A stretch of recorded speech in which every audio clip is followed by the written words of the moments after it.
Hey everybody, welcome back to Behind the Grape. Tonight's episode, I wanted to talk a little bit about a topic that people have reached out to me about, and it's been from some people that want to get involved in hospitality and specifically in beverage, and they're asking me, how do you remember these things, and what do you do to get there? Um, and that was very humbling. And I always want to share my knowledge and what I do. I love service. I love beverage. I love food and beverage, but it takes a lot of work. So I just want to kind of go through some of the things that I do. I've been fortunate enough to be a member of the Quartermaster Sommeliers for a number of years now. I do still wish to attain my master's. I don't know when that will be. Obviously, with COVID, not likely to be anytime soon. So maybe go back to brushing up on some studies. But that's where it really starts. It's in your studies and immersing yourself with great wines. So what I do, I'm very much a writing down person. I'm very tactile. I have to touch things. So what I've done, and you'll see here, I have another 15 or so of these. These are all books that I break down by country. So as an example, this book here is Australia and New Zealand.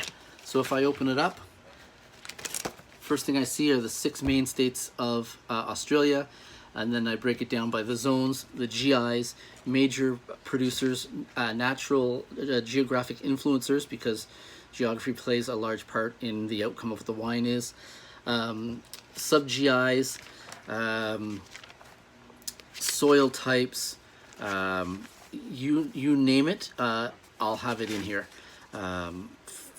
Stories about Coonawarra, some of their key producers.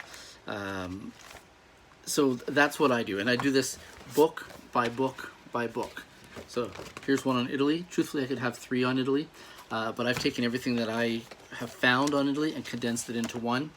South Africa, USA and Canada, and on and on. Spain, Portugal, South America, Central America. I have one for Spain. I have one for France. France, I actually have 2 because France is quite an important region. I mean, you can have probably a book alone just on Burgundy and Bordeaux, just because of the rich history. But it's not just those kind of books that are important. I also do a lot of reading, and I buy a lot of wine books.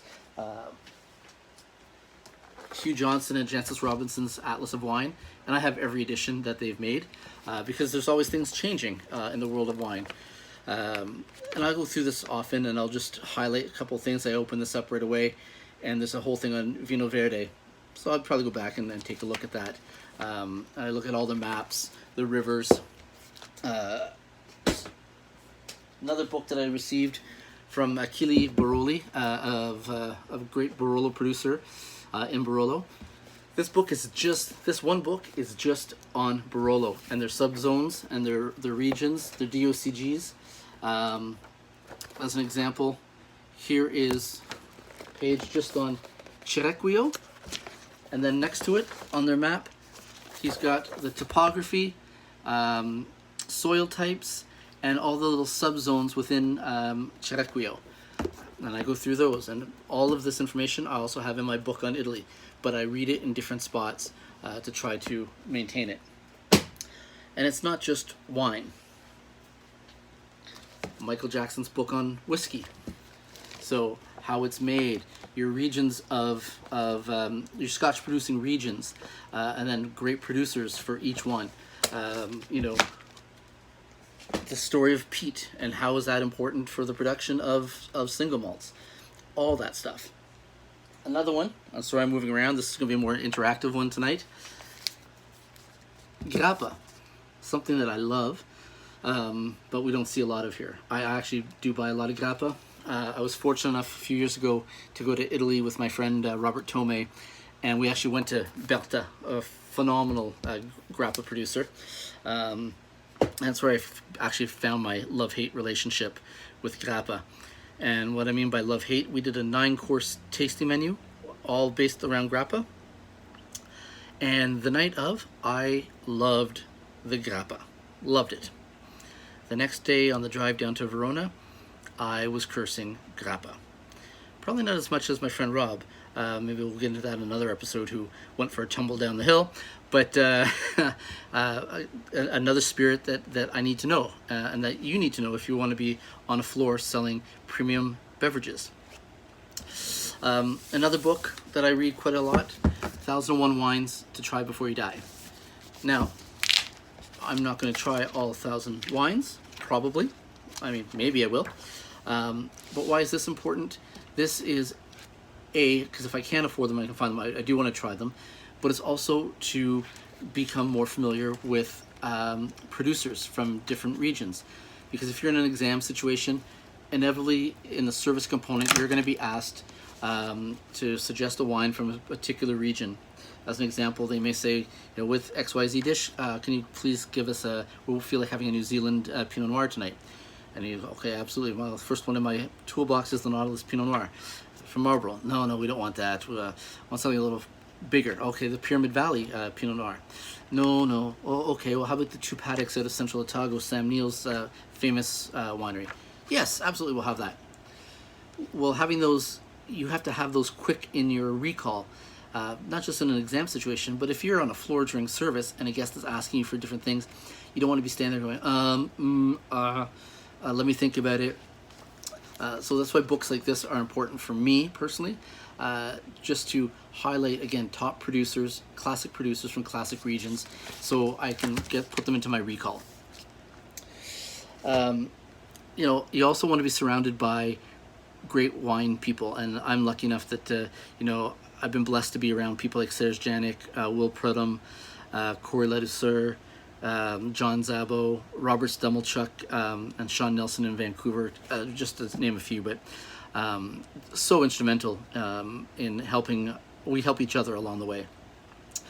Another key thing that I always hold on to, and here we'll turn the camera around, are wine lists. And this is my very first wine list I did for Shangri-La.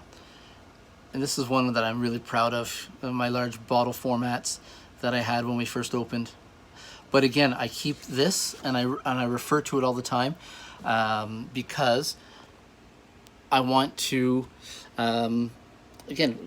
keep up to date with producers. Some of these ones I don't have anymore, I don't have them, but we don't have them anymore in the marketplace. But I keep a hold of them for the producers so that, again, I can recall them, have a price point in mind when I'm suggesting it to people. But it's super important. Another thing that a lot of us will tell you, it's not for everyone, but again, we're going to flip the camera around. Flashcards.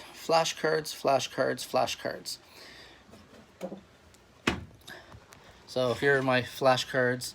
As an example, here's my Rhone Valley flashcards. Let's just pick a couple up and see what it says. What's the first one say? When was Vaqueiras updated to full AC status? 1990.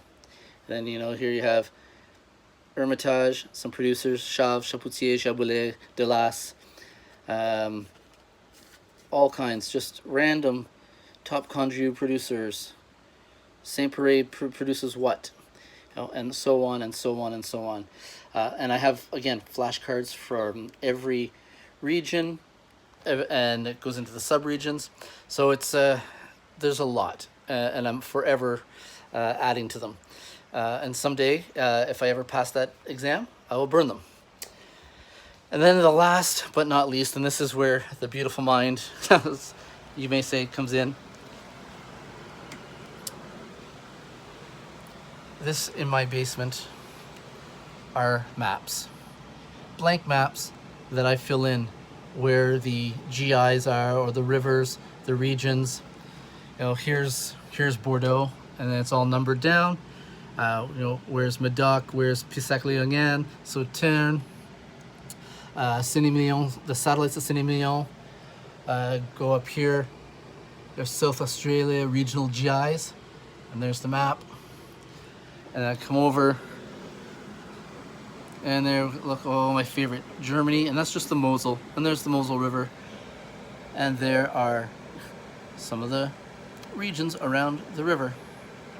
The Sundial Vineyards, that's very important. It's on every exam. Louis Mercury. There's the Pacific Northwest. Sierra Foothills, Central Coast, Corsica. Again, some Germany. That's the Nahe. Central Coast.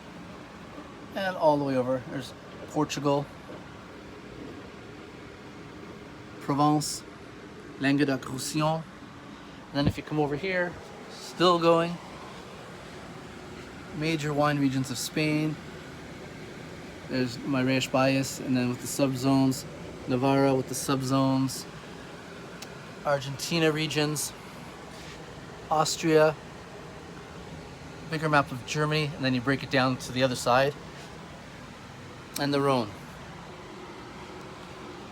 So those are just some of the things that you need to go through to remember your history of wine, to be able to parlay that into something tangible for your guests. It's a lot of work. It's a lot of dedication. We all work long days, and then you come home and you study, and you study, and you study, and you study, and you drive your friends crazy. But if you're really interested in doing it, this is what it takes. Hope this has been helpful, and we'll see you soon with another wine tasting. Have a great night.